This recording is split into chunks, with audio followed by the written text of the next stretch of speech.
जय श्री राधे। पूज्य श्री सद्गुरुदेव भगवान के चरणों में प्रणाम। पूज्या उषा बहन जी का जीवन चरित्र। कल हमने सुना कैसे होली के रंग में प्रिय प्रीतम रंगे पूज्या श्री उषा बहन जी के नेत्र पटल पर आते रहे। बरसत रंग रूप रस बरसत, बरसत हिय को नेह, मदन तरंगनी अंतर भीजत, रंगनी भीजत देह।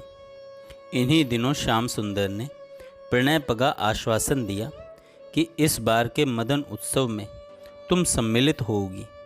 मदन उत्सव में कंदर्प कलशों से अर्चना होती है।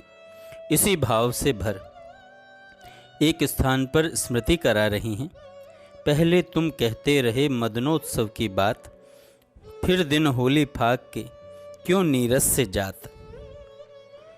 यह मदन उत्सव क्या था, इसकी अनुभूति इन्हें कैसे और किस प्रकार हुई, कितनी लीलाओं का इस भाव में संयोजन हुआ, इस सरस अनुभूति का सविस्तार वर्णन हम इसी पुस्तक के अनुभूति भाग में करेंगे। हाँ, तो अपने में केंद्रित भाव निमग्ना पूज्या उषा जी की वृत्ति आजकल बहुत ही सिमटी सिमटी रहने लगी। उनकी प्रत्येक क्रिया एक विशेषता से संयुक्त हो गई। कई बार अत्यंत गहराई में उतर इनका मन शून्य में चला जाता और अनेक बार इनके आह्लाद का ओर छोर पाना कठिन लगता। कभी हंसती कभी मौन हो एकटक देखती रहती। अनेक बार तन्मयता की प्रगाढ़ता में जा इनका शरीर निश्चेष्ट सा हो जाता। ऐसे समय में पास के अन्य लोगों के पास कोई उपचार का अन्य साधन तो था ही नहीं। केवल भगवान नाम का आश्रय ले शांत चित्त उनकी इस स्थिति को, इन मुद्राओं को देखते रहते। अनेक बार इनकी स्फूर्ति देखते ही बनती। इन्हीं दिनों इन्होंने देखा अस्त व्यस्त सा पीताम्बर तथा लटपटी पाग धारण किए ब्रजवासियों का सौभाग्य ही प्रत्यक्ष रूप में कुंज कुंज में गली गली में विलस रहा है। और वे गा उठी, पीताम्बर डुरक्यो पर्यो, शीस लटपटी पाग, गली गली विलसत फिरे, ब्रजबासिन को भाग। वातावरण में उन्माद भर और उन्मादित करती समीरीण ने बसंत ऋतु के यौवन को सरसा दिया। फाग के दिवसों में रसीली रंगीली चेष्टाओं के मिस हृदय का अनुराग छलक छलक कर प्रकृति को तो सींचता ही रहा। इन बावरियों के उर अंतर में सरसता भर उन्हें व्याकुल करता रहा। इसी व्याकुलता से आतुर मना यह बालाएं रस रंग की कामनावश चंचल नेत्रों से आतुर हृदय से श्याम सुजान का अता पता खोजती आह्लादित और उन्मादित सी यत्र तत्र विचरण करती रहीं। और लो, कोकिला ने अपनी उन्मद रसीली ध्वनि से गुंजा दिया इस सुभग स्थली को। वसंतो उन्माद में भर बोरा गई। उसका वह बोरायापन यावत प्रकृति में व्याप्त हो गया। तरुवल्लरियों पर नवोदित पल्लवों में पुष्पों में भरे पराग में उन पर मंडराते अलिकुल समूह में बास ले कुसुमाकर ने अपनी दुंदुभी बजा दी। स्मर शरों से विद्ध ब्रज रमणी हृदय व्याकुल हो गए। अंतर का अनुराग प्रकट होने लगा। बेकली वश विवश हो घर से निकल पड़ी। पूजनिया बोबो ने देखी तमाच्छन नवलता कुंज में विलसित गौर श्याम छवि। ओह, मनहर नील पुंज तथा गौर मुख छवि एक ही संग इस लता सदन में विराजमान हैं। किसी रस विशेष में मग्न हो रहे हैं। माधुर्य की इस अथाह श्यामल राशि का अता पता ढूंढती गौरारुण छवि मधुर रस में तरंगायमान है। यह तरंगे अनवरत गतिमान है। विश्राम का आश्रय लिया श्रम ने और किंचित विश्राम पा पुनः स्फूर्ति में भर गया। सरिता का सिंधु की ओर अग्रसर होना सर्वथा स्वाभाविक था। यह तरंगे अनवरत गतिमान है। विश्राम का आश्रय लिया श्रम ने और किंचित विश्राम पा पुनः स्फूर्ति में भर गया। सरिता का सिंधु की ओर अग्रसर होना सर्वथा स्वाभाविक था, परंतु आज आश्चर्य, परम आश्चर्य, सिंधु ही अपनी सभी मर्यादाओं को तोड़ रस सरिता की ओर उन्मुख हो उसी से सरस याचना करने लगा। आहा, प्रिया प्रियतम का रसमय विहार, अपलक रूप रसपान करती प्रियतम की मत अवलोकन, यही नहीं उसमें अतृप्ति का समावेश होता गया। अनवरत छवि पान करने की लालसावश श्याम सुंदर का हृदय उमड़ पड़ा। भरी नैन निहोरे एक बार, तनिक देर होने दो सुंदरी, नैननी का नैनन सो विहार। भरी नैन निहारो एक बार। श्याम सुंदर प्रिया जी से विनय कर रहे हैं। जब तब व्यर्थ ही मदन शर संधान कर हमें विवश परवश कर दिया करता है। तुम जानती ही हो, इसने कभी भी किसी के प्रति हित का प्रदर्शन नहीं किया। ओह, इसके अनेक इस प्रकार के रस प्रहारों को हमने भी सहर्ष सहन किया है। प्रिया जी की अनुरूप स्वीकृति पा श्याम सुंदर की प्रसन्नता का पारावार न रहा।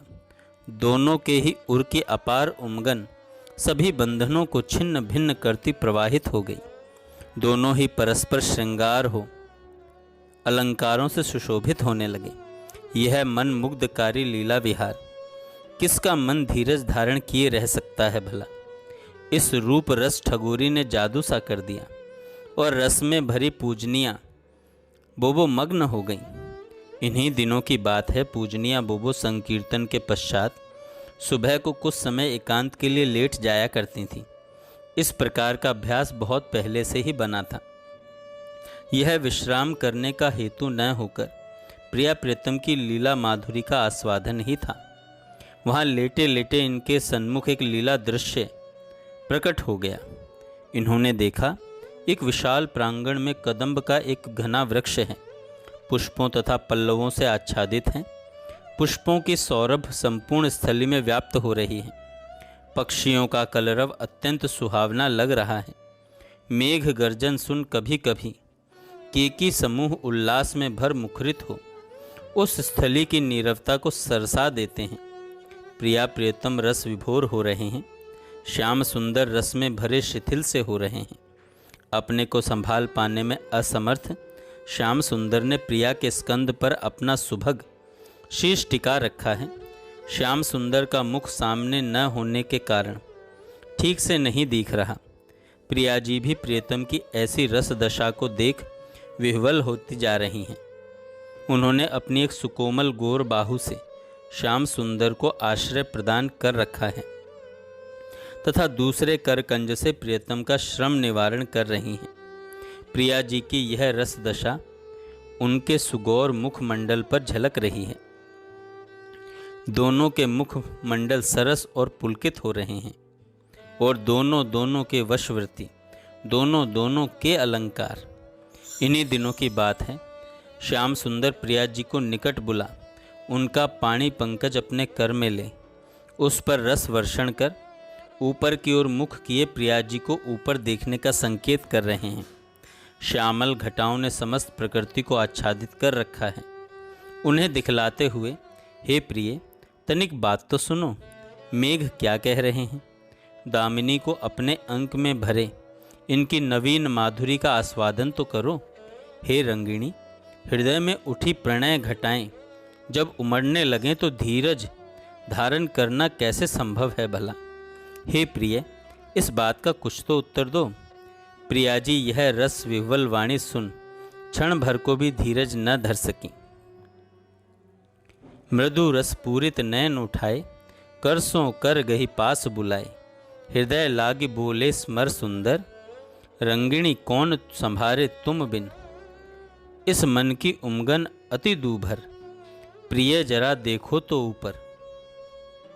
प्रिया जी को संबोधन करते हुए पूज्या उषा जी बोली, हे स्वामिनी, तुम तो रंगिणी हो तथा श्याम सुंदर उसी रंग में सदा सदा अनुरंजित रहते हैं। तुम्हारी तथा उनकी बराबर की जोट है। तुम नवनागरी हो, वे रसिया नवनागर हैं। यह सब तो ठीक है, परंतु तुम दोनों में एक बड़ा अंतर है। हे सखी, तू संकोच सुधा से पूर्ण होने के कारण यत् किंचित संयम अवश्य कर लेती हैं, पर वे रस लंपट तो नित्य ही रसाकुल बने रहते हैं। वे संयम किस प्रकार कर सकते हैं। जब जब हे किशोरी तू वर्जना करती है, श्याम सुंदर और अधीर हो जाते हैं। परंतु एक बात सर्वोपरि है तथा मधुर है, वे तो प्रतिक्षण रसातुर रहते हैं और तू गर्व में भर जाती है। तेरे हठ के सामने उनकी विनय कहीं समानता नहीं कर पाती। मद में भरी जब तू इठलाती है तो तेरी भ्रूभंगी पर एरी रस कोविद प्रिय बलि बलि जाते। तू छवि राशि सुअंगनी राधे, वे छवि पुंज सुअंग सुहाते। तू रस रंगिणी प्रिय रंग राते, प्रिय रंग राते। जय श्री राधे। आगे हम कल सुनेंगे।